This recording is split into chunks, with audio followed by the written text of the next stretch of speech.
এই দুপুরবেলা গরমের দিনে রান্নাঘরে আর ঢুকতেও ইচ্ছে করে না। তাই আমি আজকে সেই রকম কম সময়ে একদম ঝটপট রান্না করার একটা দারুণ স্বাদের রেসিপি নিয়ে আপনাদের সামনে হাজির হয়ে গেছি। এটা বানানো যেমন সহজ, তেমনি খেতেও ভীষণ ভালো হয়। আমার ঠাকুমা কিন্তু এই রকমই একটা পদ রান্না করে দিতেন এই গরমকালে। এই দিয়ে আমরা চেটেপুটে আরাম করে ভাত খেয়ে নিতাম।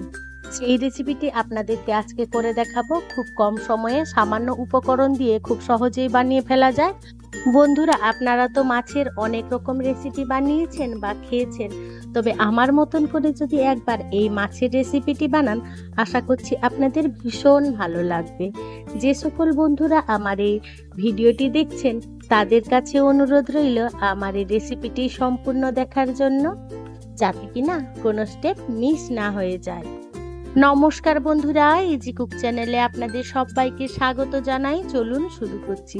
এই দারুণ স্বাদের মাছের রেসিপিটি বানানোর জন্য আমাদের কি কি উপকরণ লাগবে আমি সেটা দেখাচ্ছি। আমি এখানে 4 পিস মাছ নিয়ে নিয়েছি। তবে বন্ধুরা, এই রেসিপিটি আপনারা যদি মাছের পেটি দিয়ে বানান খুব ভালো হয়। আমার হাতের কাছে এই মাছ ছিল, তাই আমি এইগুলো নিয়ে নিয়েছি। আর নিয়ে নিয়েছি একটা কাঁচা আম, 2 চামচ সর্ষে বাটা, আর নিয়ে নিয়েছি 4টে কাঁচা লঙ্কা, আর নিয়ে নিয়েছি কয়েকটা কাঁচা কাজু বাদাম। আমি এখানে কাজু বাদাম কাটার প্রসেসটা দেখিয়ে দিচ্ছি। দেখুন, কাঁচা কাজু বাদাম নিয়ে নিয়েছি। এবারে হাতে ভালো করে তেল মাখিয়ে নিতে হবে। এরকম বটি দিয়ে আমাদের কেটে নিতে হবে, আর মাঝখানের শাঁসটা আমাদের বার করে নিতে হবে। বন্ধুরা, আপনারা কে কে কাঁচা কাজু বাদাম খেয়েছেন অবশ্যই আমাকে কমেন্টে জানাবেন। এবারে আমি অফ ক্যামেরায় কেটে নিয়েছিলাম মাছগুলোকে। দেখুন, ঠিক এই রকম ছোট ছোট করে পিস করে নিয়েছি। আপনাদের পছন্দ অনুযায়ী আপনারা মাছের পিসটা সেইভাবে নিয়ে নেবেন, তাতে কোনো রকম অসুবিধে নেই। এবারে দেখুন, আমি আমগুলোকে ঠিক এইভাবে কেটে নিয়েছি। টকটা অবশ্য আপনাদের পছন্দ মতন আপনারা সেইভাবে নিয়ে নেবেন। আমার একটা আম ভীষণ টক ছিল, তাই আমি একটা নিয়েছি। কাঁচা লঙ্কাগুলোকে চিড়ে নিয়েছি, আর কাজু তো ছাড়িয়ে নিয়েছি।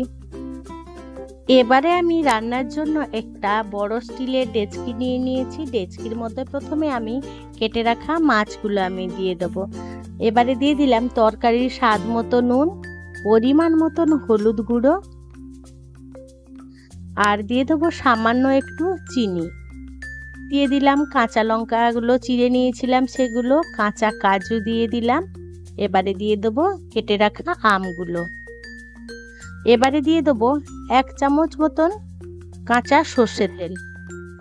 এবারে আমি আগে থেকে বেটে নিয়েছিলাম, এর সাথে কয়েকটা কাজু দিয়ে দিয়েছিলাম, আর সাদা সর্ষে আর কালো সর্ষে কাঁচা লঙ্কা দিয়ে একটা পেস্ট বানিয়ে নিয়েছিলাম, সেই পেস্টটা দিয়ে দিলাম। এবার বাটিটা ধুয়ে জল দিয়ে দেবো, আর আমি 1/2 কাপ মতন জল দিয়ে দেবো। দিয়ে সমস্ত উপকরণগুলোকে ভালো করে মিশিয়ে নেব। আমার এই রেসিপিটি যদি কোনো বন্ধু ফেসবুক থেকে দেখে থাকেন, তাহলে আমার পেজটিকে লাইক ও ফলো করে দেওয়ার জন্য অনুরোধ করছি। আর কোনো বন্ধু যদি আমার এই রেসিপিটি ইউটিউব থেকে দেখে থাকেন, তাহলে আমার এই ক্ষুদ্র চ্যানেলটিকে সাবস্ক্রাইব করে আমার পাশে থাকার জন্য অনুরোধ করছি। আর পাশে থাকা বেল আইকনটি কিন্তু ক্লিক করতে ভুলবেন না, ওটা কিন্তু অলে দিয়ে দেবেন, যাতে আমার দেওয়া সমস্ত ভিডিও নোটিফিকেশান আপনারা খুব সহজেই পেয়ে যান। তার জন্য দেখুন, কথা বলতে বলতে আমার বেশ সুন্দর করে মাখা হয়ে গেছে। আমার একটু জল কম মনে হচ্ছিল, তাই আমি আর একটু সামান্য পরিমাণ জল দিয়ে আবারও মিশিয়ে নিচ্ছি। এবারে ডেচকিটা আমি গ্যাসে বসিয়ে দিলাম, আর গ্যাসের ফ্লেম হাই করে প্রথমে ঝোলটাকে একটু ফুটিয়ে নেব। দেখুন, ঠিক এইভাবে ফুটবো হয়ে এলে তখন আমি একটু নাড়াচাড়া করে নিয়ে আমি এবারে গ্যাসের ফ্লেম একদমই লো টু মিডিয়াম আঁচ করে দিয়ে যতক্ষণ না আম আর আমাদের মাছ সেদ্ধ হচ্ছে ততক্ষণ কিন্তু আমাদের এই রান্নাটা করে যেতে হবে। বন্ধুরা, আপনারা যদি এইভাবে একবার মাছের রেসিপি বানিয়ে থাকেন, তাহলে অবশ্যই আমাকে কমেন্ট করে জানাবেন। আর যদি না বানিয়ে থাকেন, অবশ্যই আপনাদের কাছে অনুরোধ রইল এইভাবে একবার মাছের রেসিপি ট্রাই করবেন। দেখুন, আর মাঝে মাঝে কিন্তু এইভাবে আমাদের একটু নাড়াচাড়া করে দিতে হবে। যাতে কি না এই ডেচকিটার গায়ে আমাদের এই তরকারিটা লেগে না যায়। লেগে গেলে মোটেও ভালো লাগবে না গন্ধটা, তাই আমাদের এটা করে নিতে হবে। আর খুব সাবধানে করতে হবে, দেখতে হবে যাতে আমাদের মাছগুলো ভেঙে না যায়। আমার এই রান্নাটি করতে সময় লেগেছিল প্রায় 7 থেকে 8 মিনিটের মতো। দেখুন আমগুলো আমার খুব সুন্দরভাবে সেদ্ধ হয়ে গেছে। এবারে আমগুলোকে আমাদের এইভাবে চামচ দিয়ে ভেঙে নিতে হবে। এই আমগুলো যতক্ষণ না ভেঙে আমাদের এই তরকারিটার সাথে মেশানো হবে, ততক্ষণ কিন্তু আমাদের এই তরকারিটার স্বাদ পাওয়া যাবে না। তাই অবশ্যই এই আমগুলোকে ভেঙে আপনারা এই তরকারিটার সাথে মিশিয়ে নেবেন। আর আপনারা যে পরিমাণ টক খাবেন ততগুলো আম কিন্তু এখানে ভেঙে নেবেন। এবারে দেখুন আমার আমগুলো বেশ সুন্দর করে আমি ভেঙে নিচ্ছি আর তরকারিটার সাথে মিশিয়ে নিচ্ছি। এবারে আমার আমগুলো ভাঙা হয়ে গেলে, অর্থাৎ তরকারিটার সাথে মেশানো হয়ে গেলে, আমি এবারে 2-3 মিনিটের মতন আবারও রান্না করে নেব, যাতে এই মাছের টকটা অর্থাৎ আমের টকটা মাছগুলোর ভেতরে ঢুকে যায়। তাতে এই মাছটাও খেতে ভালো হয় আর তরকারির স্বাদটাও পাওয়া যায়। দেখুন কত সুন্দর হয়েছে।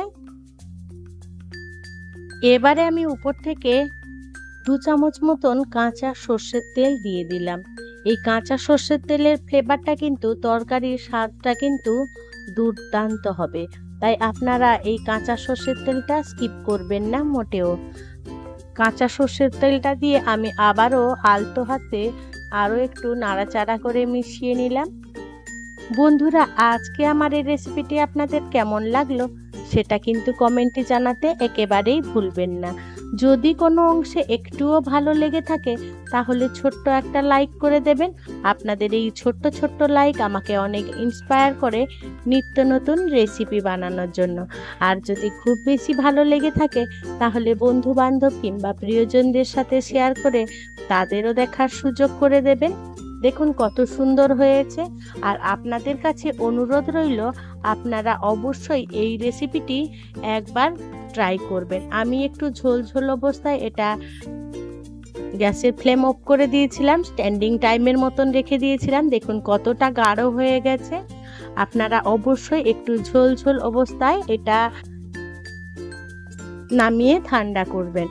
দেখুন এইবারে দেখুন কত সুন্দর লাগছে। যে সকল বন্ধুরা আপনাদের মহামূল্যবান সময় দিয়ে আমার এই রেসিপিটি দেখলেন তাদেরকে জানাই অসংখ্য অসংখ্য ধন্যবাদ। আপনারা ভালো থাকবেন, সুস্থ থাকবেন।